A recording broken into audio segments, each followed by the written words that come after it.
En 1953, il y avait dans la région grassoise 5000 producteurs de plantes à parfum. Il y avait combien d'usines Grasse, je ne sais pas, il y avait une quinzaine d'usines qui traitaient du jasmin. Là, la plante à parfum, ce n'est pas un long fleuve tranquille. On nous faisait des quotas, on nous payait un an après.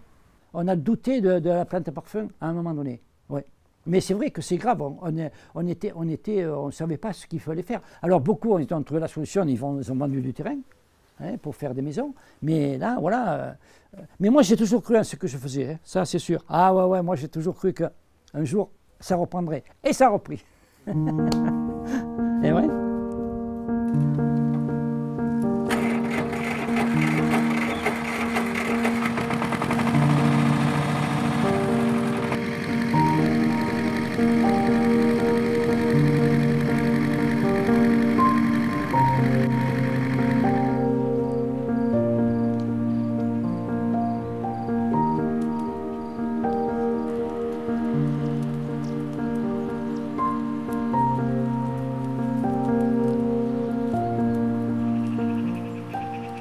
Pour ce métier, il y avait tout à faire, il y avait tout à refaire, il y avait tout à reconstruire.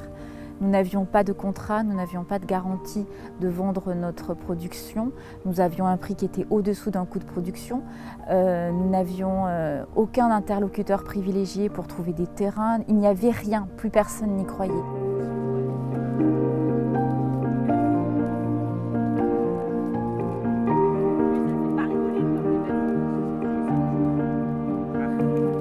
La première des choses, c'était, puisqu'on avait un produit d'exception, il fallait que les gens sachent que c'était un produit d'exception. Il fallait que les gens qui allaient décider, les décideurs qui allaient pouvoir mettre de la rose, du jasmin, des fleurs d'exception de Grasse, il fallait qu'ils se rappellent qu'il y avait ce produit. Le premier axe, ça a été la communication, de communiquer au-delà du Pays de Grasse, de sortir de nos frontières territoriales, qu'on participe à des congrès professionnels et de dire en Pays de Grasse, il existe encore de la plante à parfum, en Pays de Grasse, il y a un produit de qualité. Et ça, c'est un métier, nous on était des agriculteurs, donc il a fallu apprendre à expliquer ça, à être à la fois intéressant, glamour, ludique et que les gens aient envie justement d'aller plus loin et de venir dans nos champs, découvrir ce que c'était, sentir et puis décider que ça pouvait matcher.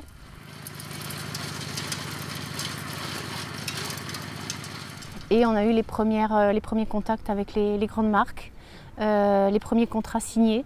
Donc ça a été déjà un agriculteur, 2 agriculteurs, et puis 3, et puis 4. Et il y a eu une espèce de dynamique qui s'est mise en place. Allez, enfin, je vois tout ça. Ouais. Qu'est-ce que vous voulez me montrer? Salut. Ça va?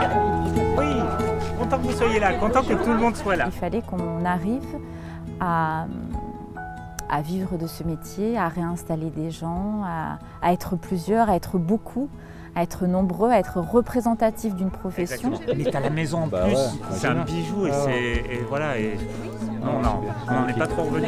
Carole Blanc-Alana, c'est vraiment la rencontre qui a changé notre vie, qui nous a permis. Moi, je suis fonctionnaire territorial, j'étais dans. Oui, je suis en disponibilité.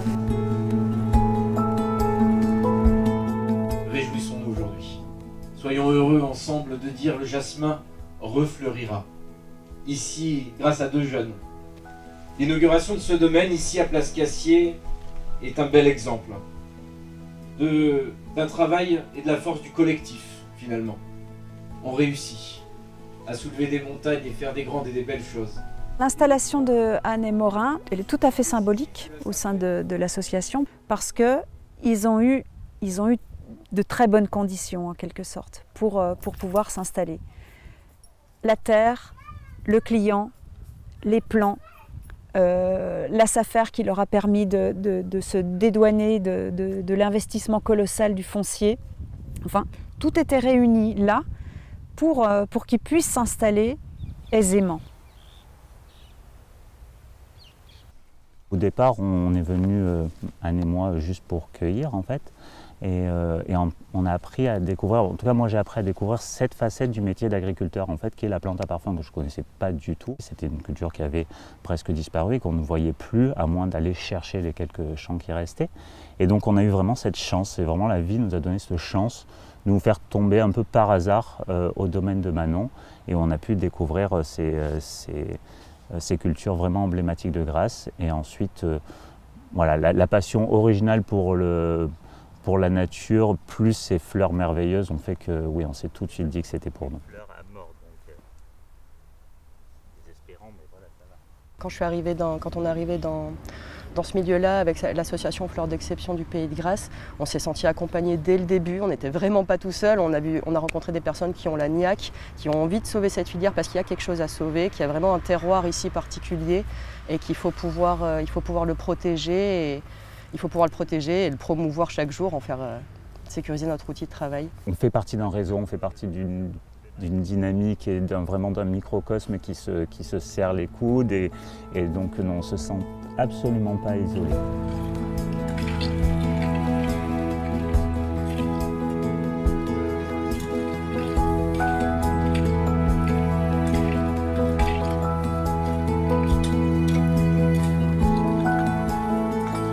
Le jour de la plantation, c'était très particulier. Il se trouve qu'on avait l'appui et l'aide d'amis producteurs et aussi d'une mission locale du Pôle emploi, et qui fait qu'en fait on a été aidé par une bonne douzaine de personnes. L'idée de ce dispositif, c'est de permettre de donner à un certain nombre de personnes qui sont demandeurs d'emploi et qui sont bien sûr volontaires, de les former aux activités de la plante à parfum, de leur donner une formation technique qui fait qu'ils sont directement opérationnels sur les exploitations agricoles quand nous en avons besoin, et il se constitue un carnet d'adresses de producteurs suffisamment important pour pouvoir avoir du travail tout au long de l'année et sortir de la précarité.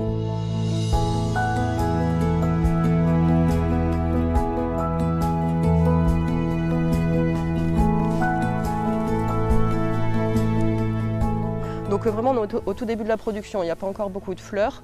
D'ici 3 ans, les pieds seront en pleine production et là, il va falloir embaucher, il y aura du travail. Pour nous, c'est un rêve parce que ça nous plaît, parce que le travail qui est derrière, qu'on ne voit pas à la télé, nous plaît aussi. Donc c'est un rêve pour nous qui ne le serait peut-être pas pour tout le monde. Mais en tout cas, ce n'est pas une utopie. On ne se serait pas lancé là-dedans à notre âge juste si c'était seulement un rêve. Nous, aujourd'hui, la fleur, on nous la paye décemment. On va pouvoir en vivre. On ne se lance pas dedans juste comme ça. C'est vraiment une exploitation viable. Ces fleurs à parfum ont beau être le passé et l'histoire de Grasse, c'est aussi une partie de son avenir.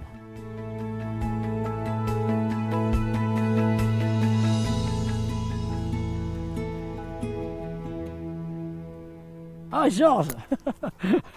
Ça va, Georges?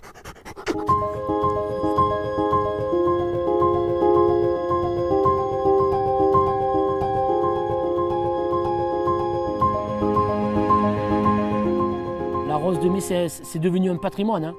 Un patrimoine qui nous dépasse, en fait. Hein. Tout ce patrimoine historique, c'est un peu respirer le parfum des anciens, quoi. Ils sont avec nous, quoi. Et le savoir-faire, souvent, il disparaît avec les anciens. Et c'est ça le plus grave, de ne pas transmettre le savoir-faire. Je pense qu'il n'y a rien de plus grave là.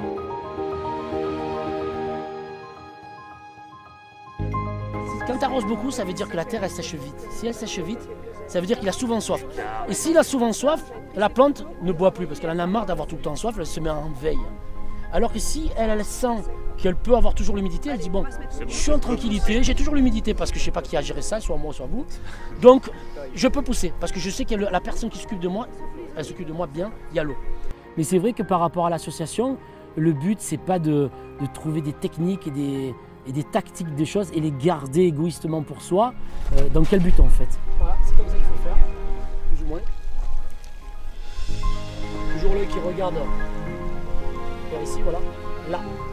C'est bien parce qu'en plus on échange, donc à un moment donné, même quand tu crées quelque chose, tu inventes, tu n'as pas toutes les données, tu vas tourner autour de ta propre pensée, du coup ça va faire une pensée commune qui va faire que l'idée globale et finale sera plus cohérente. Et on va créer une pensée commune pour tous, hein, et pour les enfants qui ne sont pas encore nés, quoi.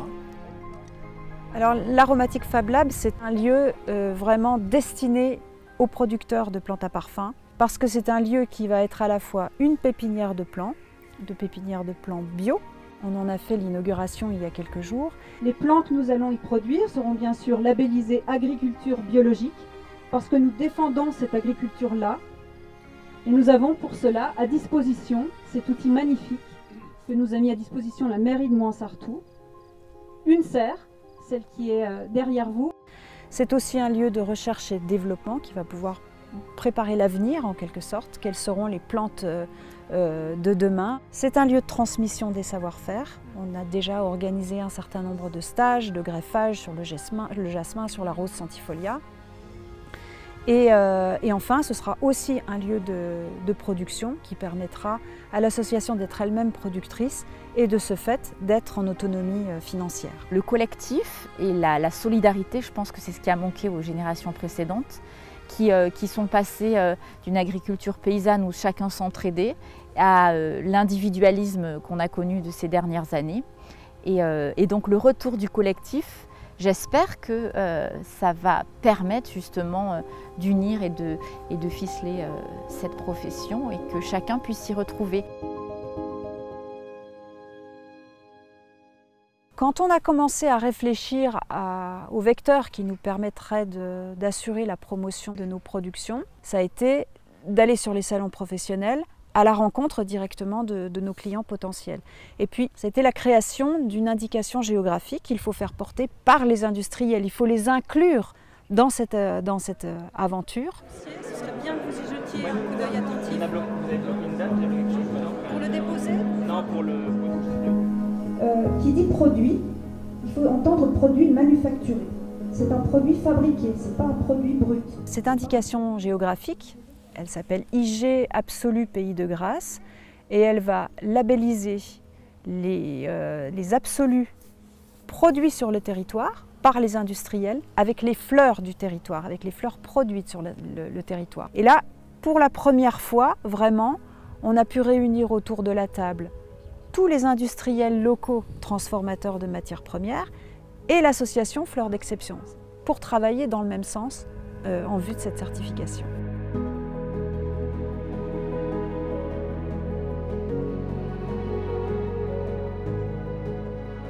J'avais beaucoup de clients qui me demandaient tout le temps, mais où sont les champs de fleurs? On vend quand même l'image de Grasse avec des cultures, avec de la fleur. Pour moi, c'était important de trouver une propriété où il y avait moyen de faire de la très belle matière première pour des flacons d'exception, pour des élixirs, des très très petites quantités. C'était vraiment un choix.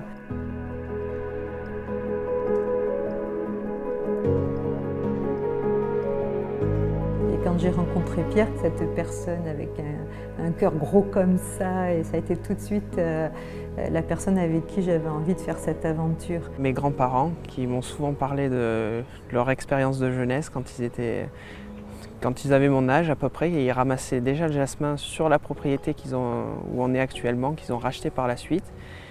Eux ont fait de la culture maraîchère et à leur retraite, j'ai décidé de reprendre un peu la succession de cette culture, mais de repartir justement dans la plante à parfum, notamment le jasmin de Grasse. Ce qui était très important pour moi aussi dans la culture de plante à parfum, comme le jasmin, c'est que voilà, en face de la filière locale, moi je produis dans mon champ à Grasse, c'est transformé chez un industriel à Grasse, et après c'est développé pour un parfumeur qui est lui-même à Grasse, donc on fait vivre le territoire, quoi. Toute la filière, du champ jusqu'à la boutique, au flacon.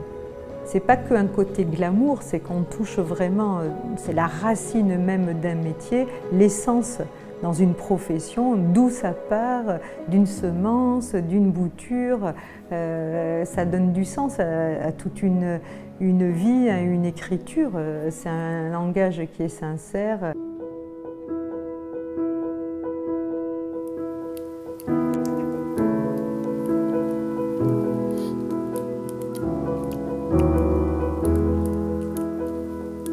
J'imagine un avenir radieux, eh bien, c'est un avenir dans lequel on aura balisé suffisamment la route et on aura assuré suffisamment les positions des producteurs à parfum pour qu'il y ait une vraie pérennité des exploitations et puis non seulement une pérennité des exploitations en place, mais une transmission de ces exploitations.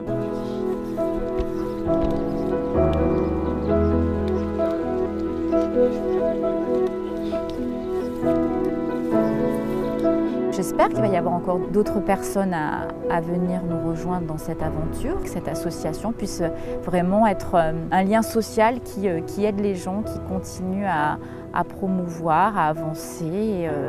Et voilà, on ne veut plus qu'on puisse un jour écrire cette histoire au passé, c'est plus possible.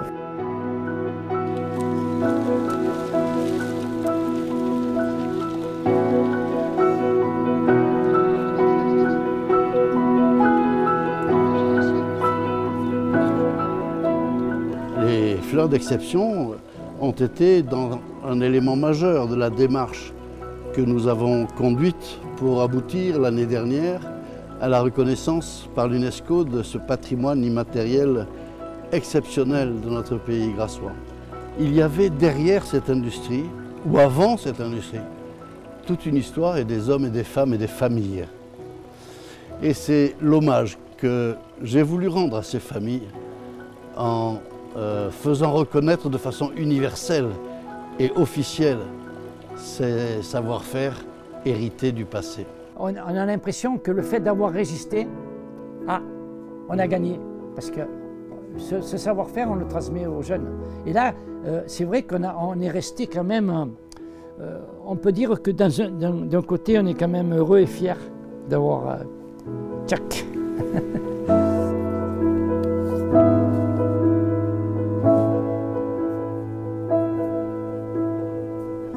C'est bon? Ça a été?